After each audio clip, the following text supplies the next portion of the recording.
If you're a residential real estate agent earning $200,000 a year and you want to grow your passive income, this show's for you.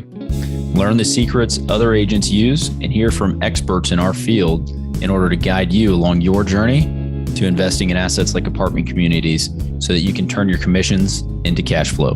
I'm Randall McLeod. Let's go, baby.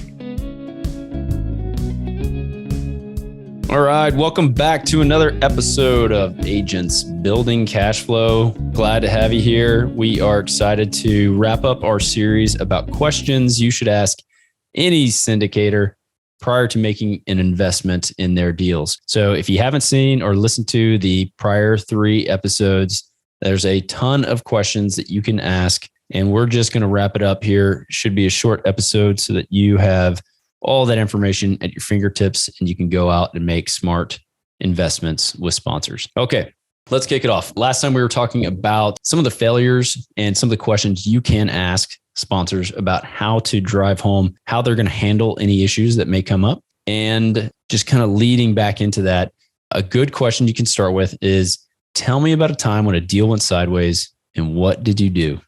Just leave it at that. So it's a great question. It definitely will get to the heart of the sponsor's ability to articulate any issues they've had, what they learned from it, and how they're going to address it going forward. Big question. All right. Another thing you should know is, have you or any of your partners been through a full cycle on any property? And what was the ROI on that deal? So ROI stands for return on investment, not necessarily the best metric to use. There's a number of ways you can calculate the return a deal has provided. You can use IRR, which is the internal rate of return. You can use AAR, which is average annual return. So I don't necessarily love that question, but the lead into it is, have you ever been full cycle on a deal, on a property? And what was the return profile? Maybe is how you want to phrase it. And so especially, what was the return profile for your investors? That's really the key point. You want to know, if you put $1 in, how much money you're going to get back. And that's even an easier way. Hey, Mr. Sponsor, if I put $1 in with you, how much money am I getting back? Super easy way to ask that question. So the full cycle, that means, have you acquired a deal, run it, implemented the business plan, and then you exit it? That's full cycle. So you need to know if it's their first deal, and if it's their first deal, who on their team has done more deals, and find out their experience and track record and their involvement in the deal. But yeah, going full cycle on a deal is helpful to know. What kind of offering is this? And then you can get technical and say, is it a 506B or a 506C? You're typically going to know this going in. If you know the operator and you know, or the lead sponsor, and you may be in a 506B, which just means that it's not a publicly marketed offering. It's not going to be listed anywhere. You can't find the return profile online. And you have to have a substantive relationship with that sponsor, right? You have to talk to them multiple times, know what they're working on. You don't have to necessarily be an accredited investor on that. Whereas on a 506C, it is a public offering where you can actually list it. You can talk about the return profile, and all the investors in that type of offering have to be accredited investors.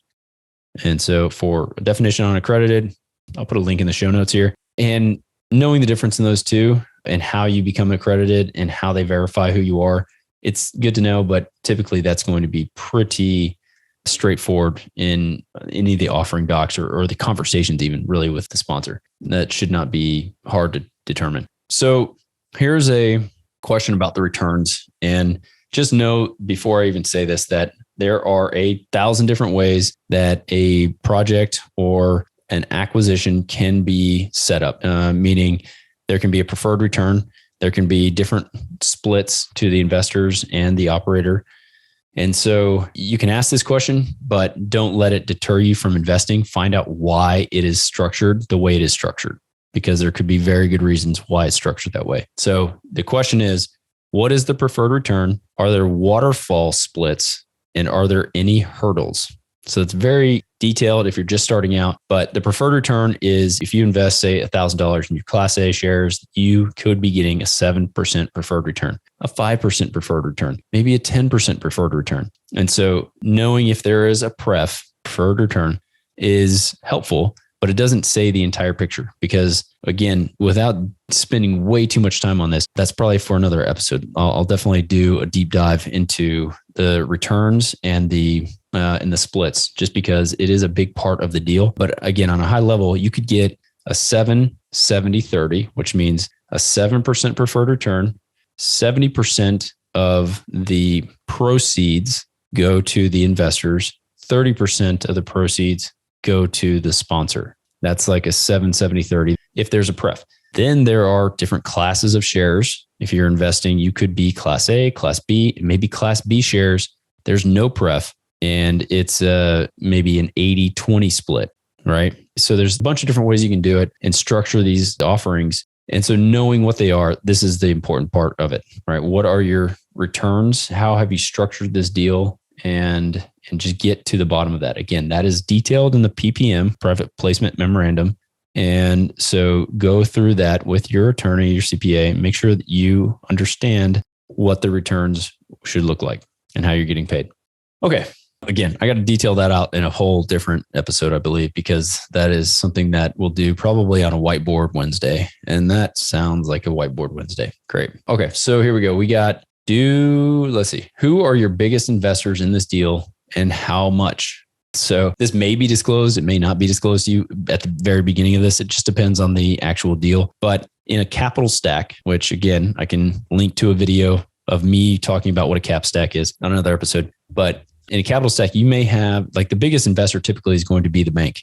The bank is bringing the most amount of money to the deal. And then on top of that, you're going to have a number of different tranches of money. It could be the GP's money, general partners, then the limited partners, how much money they're putting in. And there could be breakouts from limited partners. It could be, there's CrowdStreet, right? CrowdStreet could be putting in money into a deal in addition to investors that we have in a deal, right? So they're just different parts of people. All of that said, if it's a small offering, maybe it's a $20 million deal and you're raising, say $7 million for the deal. If there are one or two large investors in the deal, maybe $2 or $3 million check writers, then that will all be disclosed in the cap table. So you can see once everybody's invested in the deal, you know who has invested and how much they've invested. So from the beginning, when you're asking this question, you may not have that answer, right? That's all I'm trying to say in that long explanation of that. So let's see. Another good question. Do you, as a sponsor, invest any of your money in the deal? And if so, how much? Right? So as a general partner, the team is typically putting some money into the deal. It's a fraction of what the limited partners are putting into the deal typically, but we are buying assets that we want to own and be a part of. So yes, we put money into deals. And so you want to know if the general partners are putting money into the deal and how much they're putting in. Okay. Should also give you some kind of level up in understanding their confidence level in the deal or skin in the game, I guess, in the deal, right? Let's see. Okay. So something that we always take into account, and when I say we, I'm talking about Ridgeline. When we are looking at deals, we always have and leave operating capital in the deal. So the question is, what will the operating capital be for the deal? And so just make sure that the sponsor is putting money aside, raising that money up front whenever they're closing on the deal, and keeping some money in reserves on a monthly basis or an annual basis, putting it into a reserves account. You never know what's going to happen. You always want to have some reserves kept in the bank, ready for a rainy day, just in case you need it. Deals operating on a razor thin margin or no money in the bank and just waiting for the next month's cash flow to come in is not a way you want to operate this business. All right. What do your cash reserves look like in the team? So this could be a question for, or if the deal goes sideways and you have to do a capital call to all of us investors and we don't want to put any money into the deal, do you, the guys running the deal, do you guys have any money that you are going to front for this deal? So good to know if the deal, because you obviously don't want to get a foreclosure, you don't want the deal to die or to go away. And so having cash reserves on the sponsorship team is something you want to know they have. Here, we talked about returns a minute ago. So here's another question about returns. What is the average annual total return for your project So the easiest way to think about the average annual return is if you take an investment and let's just say you put some money into a deal, assume you get some distributions over time. Maybe let's just call it a 5-year hold. And at the end of the deal, after you exit, get your money back and you split the profits. Let's say you had 100% return. You would just say 5 years divided by, or 100% divided by 5 years, you're getting a 20% annual or average annual return. Okay.